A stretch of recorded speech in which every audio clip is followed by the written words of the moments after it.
नमस्ते बच्चों, रिमझिम दीदी आ गई। और बच्चों, हमारी आज की कहानी का नाम है तीन मूर्ख पंडित। बच्चों, बहुत समय पहले की बात है।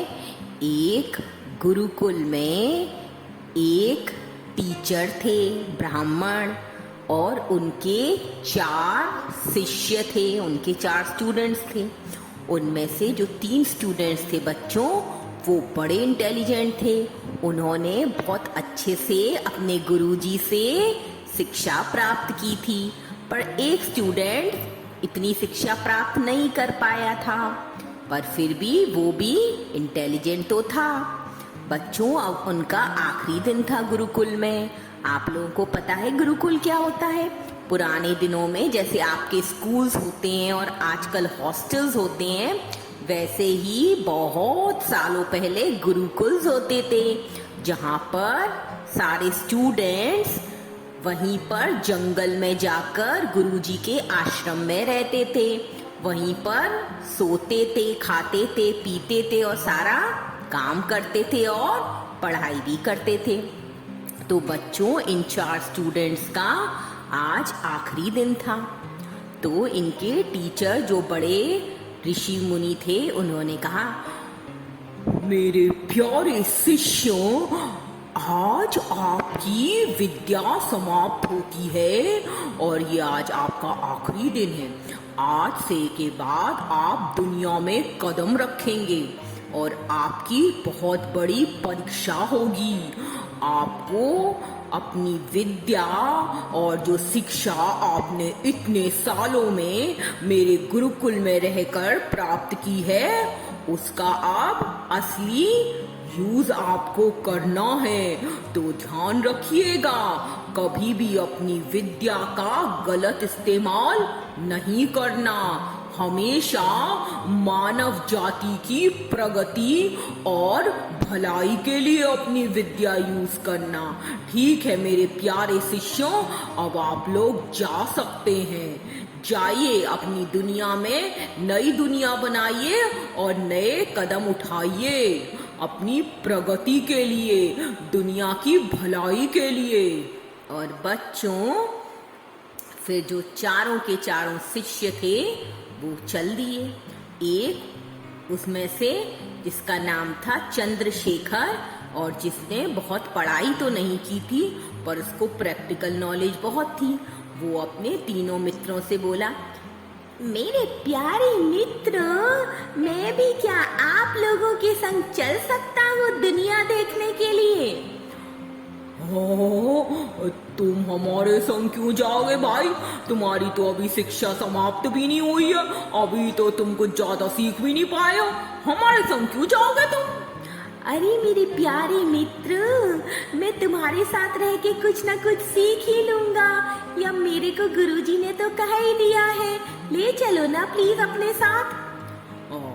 तो दूसरा बोला, बच्चों, अच्छा ठीक है, चलना चाहते हो तो चलो, पर भाई हमारी बेइज्जती मत कराना कहीं पर। हाँ, तुम्हें कुछ आता वाता तो है नहीं है?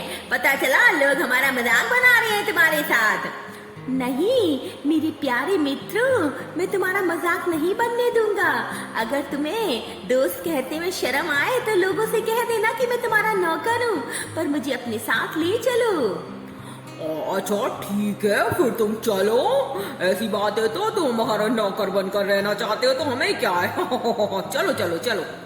और बच्चों, चारों दोस्त चल दिए जंगल से निकलकर बाहर शहर की तरफ दुनिया देखने के लिए। अभी उनका जंगल क्रॉस नहीं हुआ था। काफी देर चलने के बाद उनको भूख लगी, तो सामने उन्होंने देखा कि एक बहुत ही बड़ा अंगूर का पेड़ है। उस पर मोटे मोटे रसीले अंगूर लटक रहे हैं। तो उन्होंने सोचा, चलो मित्र, अंगूर खा लेते हैं। हाँ हाँ हाँ हाँ, मुझे भी बड़ी भूख लगी है, बड़ी भूख लगी है, चलो चलो। और बच्चों, जो 3 मित्र थे जो बहुत पढ़े लिखे थे, वो उछलने लगे, कूदने लगे, और अंगूर बहुत ऊंचे लगे थे, उनके हाथ में ही नहीं आ रहे थे। पर ये जो चौथा वाला था, चंद्रशेखर, उसने कहा, अरे रुको मित्रों, ये फल ऐसे नहीं टूटने वाले, मैं अभी कुछ उपाय करता हूँ। और फिर बच्चों उसने कुछ सोचा और तुरंत ही वो पेड़ पर चढ़ गया ऊपर, और पेड़ पर से चढ़कर उसने ऊंची वाली डाल से अंगूर को बड़े बड़े गुच्छे तोड़ लिए तो और अपने मित्रों को दे दिए। तो तीनों की तीनों फिर उस पर हंसने लगे। तुझको तो बस अंगूर तोड़ना ही आता है, कुछ पढ़ना लिखना तो आता नहीं है। हाँ वही सही कह रहे हो। चलो हमारे काम तो आएगा ये, कुछ हमको फल वल तोड़ के देगा। हाँ भाई सही कह रहे हो, बिल्कुल सही कह रहे हो, ये तो किसी काम का नहीं है, ऐसे ही छोटे मोटे काम कर देगा हमारे। इसको कुछ विद्या तो है नहीं है, बुद्धि तो है नहीं है। और बच्चों जो चंद्रशेखर था वो कुछ नहीं बोला, पर फल तो उसने ही तोड़ के दिए थे। फिर उन लोगों ने फल खाए और वो आगे चल दिए। बच्चों थोड़ी दूरी पर एक गुफा के बाहर उन्हें बहुत सी हड्डियां दिखी, टूटी हुई हड्डियां देखकर वो चारों रुक गए।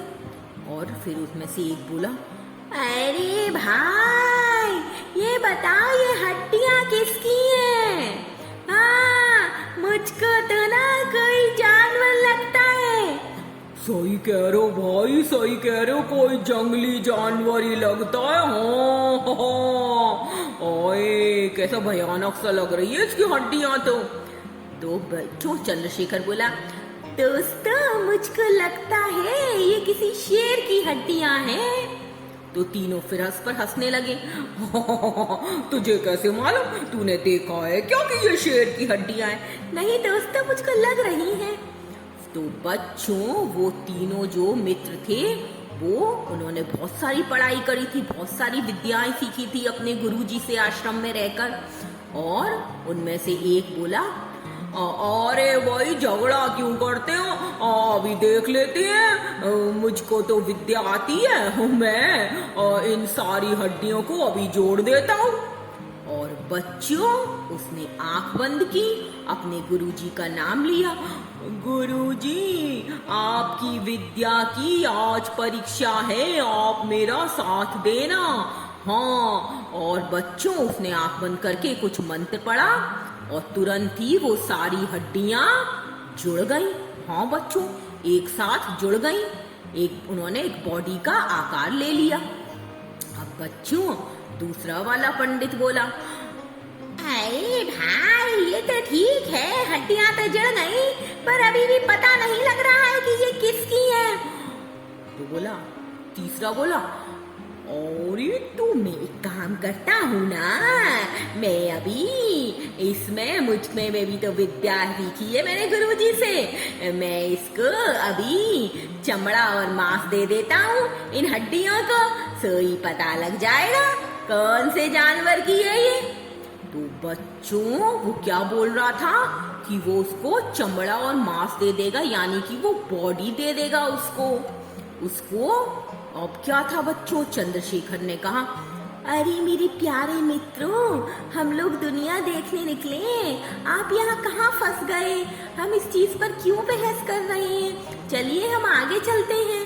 तो तीनों बोले एक साथ, अरे तुम तो ना हमसे जलते हो ना, हमारे पास विद्या है, तुम्हें तो कुछ आता वाता है नहीं है, तो जलते हो ना इसलिए बोल रहे हो। नहीं मित्रों मैं तुमसे क्यों जलूंगा, तुम मेरे इतने अच्छे मित्र हो, मैं तो बात कह रहा हूँ, अभी तो हमें बहुत आगे जाना है, हम यहीं अगर फंस गए तो आगे कैसे पहुँच पाएंगे।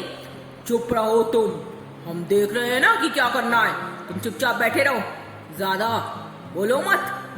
और बच्चों जो वो दूसरा वाला पंडित था जिसको मांस और बॉडी देना आता था, शरीर में डालना, उसने अपनी आंख बंद करी और कुछ मंत्र बोला, मेरे गुरुदेव मेरा साथ दीजिएगा, आपकी विद्या की परीक्षा है आज, आपका ये शिष्य जरूर सफल होगा। फिर उसने बच्चों फिर कोई मंत्र बोला और जो हड्डियां थी उसमें बच्चों मांस और चमड़ा आ गया। यानी कि उसमें बॉडी आ गई। ओ, वो किसकी बॉडी थी, शरीर था, पता है आपको? एक शेर का। हाँ बच्चों, वो कोई मरा हुआ शेर था। और चंद्रशेखर ने तो पहले ही बता दिया था शेर की हड्डियां लग रही हैं। अब बच्चों तीनों बड़े खुश। अरे वाह मित्र, तुमने तो इसको चमड़ा देके, मांस देके साबित कर दिया कि ये शेर है। अरे वाह। तो बच्चों तीसरा बोला, अरे ये क्यों भूल जाते हो, सबसे अच्छी शक्ति तो मेरे पास है, जीवन दान देने की शक्ति। हाँ, मैं चाहूं तो इस शेर को जीवन दे सकता हूँ, इसको जिंदा कर सकता हूँ। बच्चों ये सुनकर चंद्रशेखर ने कहा, नहीं मित्र, नहीं ऐसा मत करना, ये खतरे से खाली ना होगा। अरे चलता है ये हमसे। सही कह रहे हो मित्र, इसको कुछ आता नहीं है ना जो जलता है। चलो तुम चुप रहो, हमको अपनी विद्या इस्तेमाल करने दो। नहीं मित्रों, याद करिए गुरुजी ने क्या कहा था कि हमको अपनी विद्या मानव के कल्याण के लिए इस्तेमाल करनी है, दुनिया की भलाई के लिए इस्तेमाल करनी है। तो भाई हम इसको जान देकर इसकी भलाई तो कर रहे हैं। मत भूलिए कि आप एक शेर को जीवन दान देंगे, और शेर बड़ा खतरनाक होता है, वो आपके लिए भी और दूसरों के लिए खतरा हो सकता है। चुप रहो तुम। चुप रहो, तुम जलते हो ना। चलता है, चल, तुझे ज्यादा डर लग रहा है तो चला जा यहाँ से, भाग जा। और बच्चों तीनों ने मिलकर उसे वहां से भगा दिया चंद्रशेखर को। चंद्रशेखर ने कहा, मेरे प्यारे मित्रों, मैं आपको समझा रहा हूँ, प्लीज मान जाइए आप लोग। अरे चल ना, हमें नहीं सुननी तेरी बात, कुछ आता तो है नहीं है, हमसे जलता है। हाँ। और बच्चों उसने कहा, ठीक है मित्रों, मैं थोड़ी दूरी पे जा रहा हूँ, आपका इंतजार करूंगा। और बच्चों चंद्रशेखर वहां से चला गया और थोड़ी दूर जाकर एक पेड़ पर बैठ गया और देखता रहा। अब बच्चों ये जो तीसरा ब्राह्मण था उसने आंख बंद की और फिर कोई मंत्र पढ़ा और बोला, मेरी प्यारे गुरुजी की आशीर्वाद से और विद्या से मैं इस शेर के अंदर जान डालूंगा अब। फिर उसने बच्चों कोई मंत्र पढ़ा और तुरंत ही शेर में जान आ गई।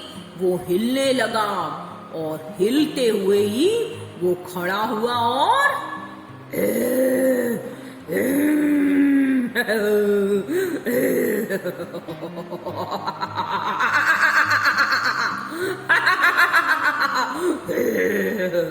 और बच्चों उसने तीनों मूर्ख पंडितों पर आक्रमण कर दिया और उनकी कहानी खत्म, उनको मार कर वो खा गया। और ये सब कौन देख रहा था दूर से? चंद्रशेखर। वो बेचारा रोता रहा वहां बैठकर। मेरे प्यारे मित्रों, मेरे भाइयों, कितना समझाया था मैंने, आपने किताबी ज्ञान तो लिया था पर प्रैक्टिकल ज्ञान आप लोगों में बिल्कुल नहीं था। आपको पता ही नहीं था कि दुनिया में अपनी विद्या का इस्तेमाल किसके ऊपर करना है, कहाँ करना है और कैसे करना है। आपने इसे गलती कर दी। कितना अच्छा होता आप लोग मेरी बात मान लेते। हे प्रभु, आपकी आत्मा को शांति मिले। और बच्चों इस तरह से वो तीन मूर्ख पंडित अपनी बेवकूफी की वजह से मारे गए। और आपने क्या सीखा इस कहानी से? कि हमेशा नॉलेज तो प्राप्त करो, पढ़ाई तो करो, पर उसको कैसे यूज करना है ये भी आपको आना चाहिए। सिर्फ किताबें पढ़ते ही रहना सब कुछ नहीं होता है। प्रैक्टिकल नॉलेज भी बहुत जरूरी है, जो तभी मिलती है जब आप बाहर निकलते हो घर से, लोगों से मिलते हो, कांटेक्ट में आते हो, दोस्ती करते हो, सीखते हो, कुछ सिखाते हो।